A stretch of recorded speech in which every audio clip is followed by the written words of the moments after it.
Teller can handle this next performer.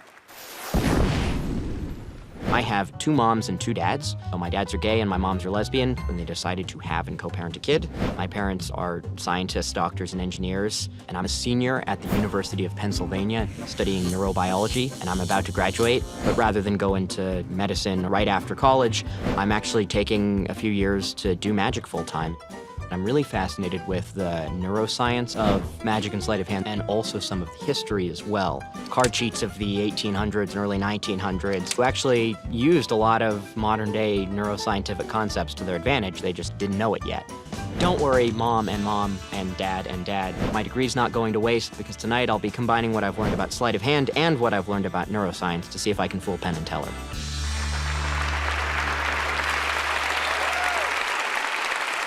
With 2 randomly selected members of our studio audience, give it up for Daniel Roy.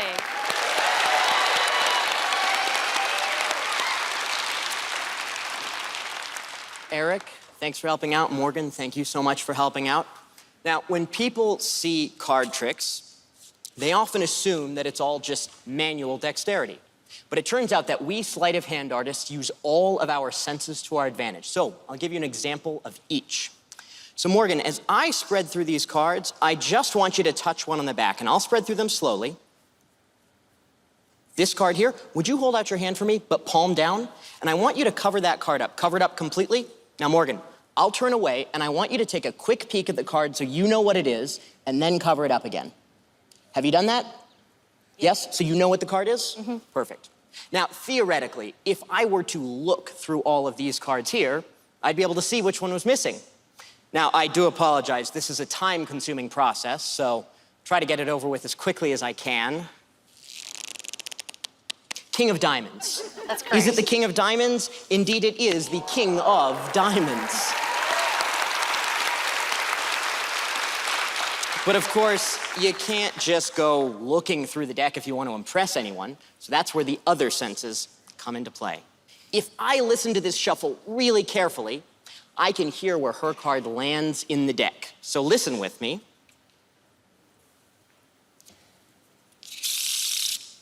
Okay, I don't know if you heard that, but I think her card landed 13th from the top. This is your moment to say, yes, I heard it land 13th from the top too. Well, I won't just count down 13 cards. Instead, using only my sense of touch, I will cut off exactly 13 cards. That's 13 cards. That's 1, 2, 3, 4, 5, 6, 7, 8, 9, 10, 11, 12, 13. I heard your card land 13th from the top, and the 13th card is the King of Diamonds.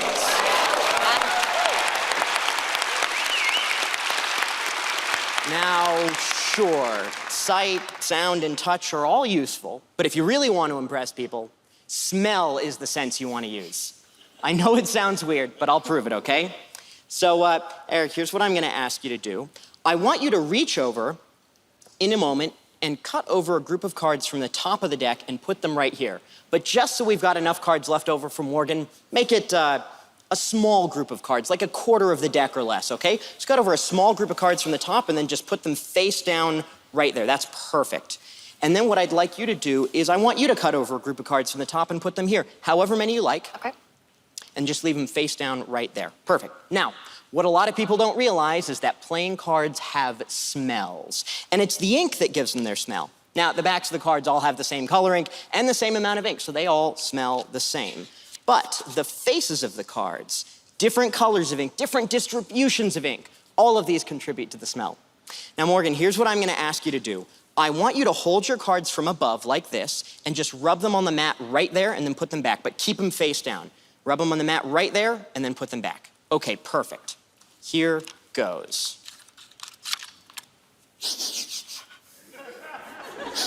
Okay, I'm smelling black colored ink and I'm detecting hints of mercury and ferrous oxide, which they only use in the ink for the spades. You'd think they'd use the same ink for the spades and the clubs, but they don't. And it's kind of a medium-ish smell, so I want to say it's probably like maybe an 8 of spades. An 8 of spades. Tell me, Morgan, is this card here the 8 of spades? That's an 8 of spades. Indeed it is, the 8 of spades. All right. Last but not least, taste. Here's what I'm gonna ask you to do. I want you to take those cards and hold them under the table. Take them, hold them under the table. Now, once they're under the table, I want you to give them a shuffle. Mix them as much as you like. And then whenever you're satisfied that they're mixed, I want you to spread through the cards and take out any card you want from the middle, then bring everything else back out. Okay, so you've got just one card under the table, yes?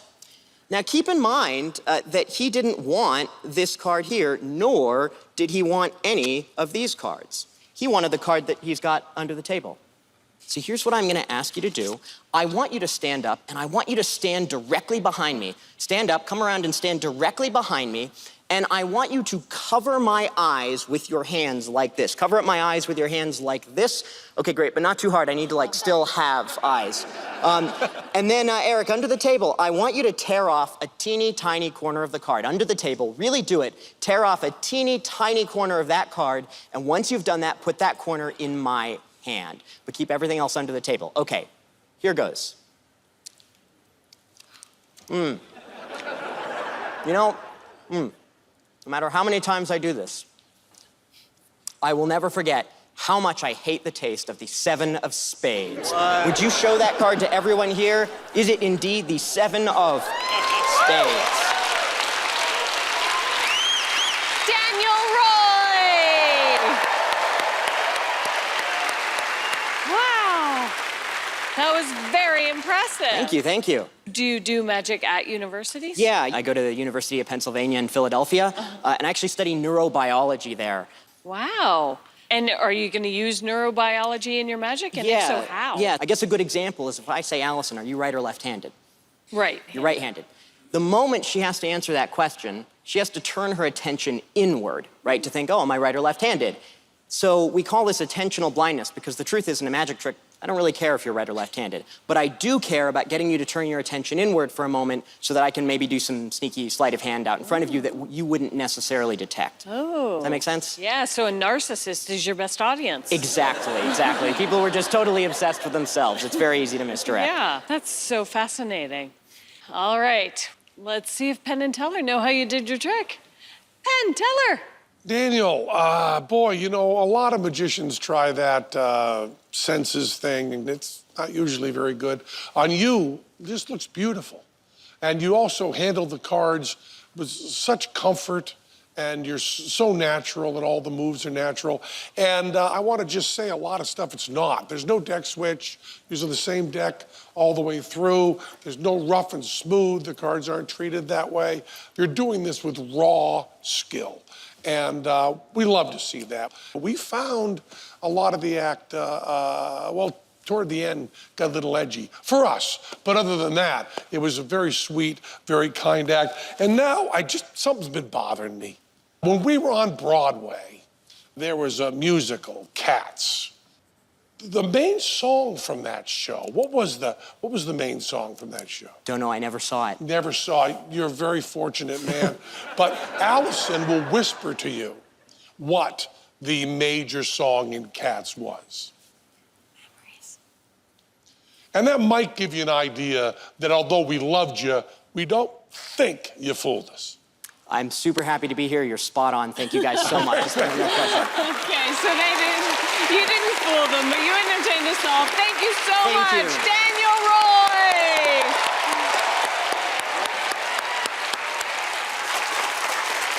Still in the market for more magic? Good, we've got more in store right after this.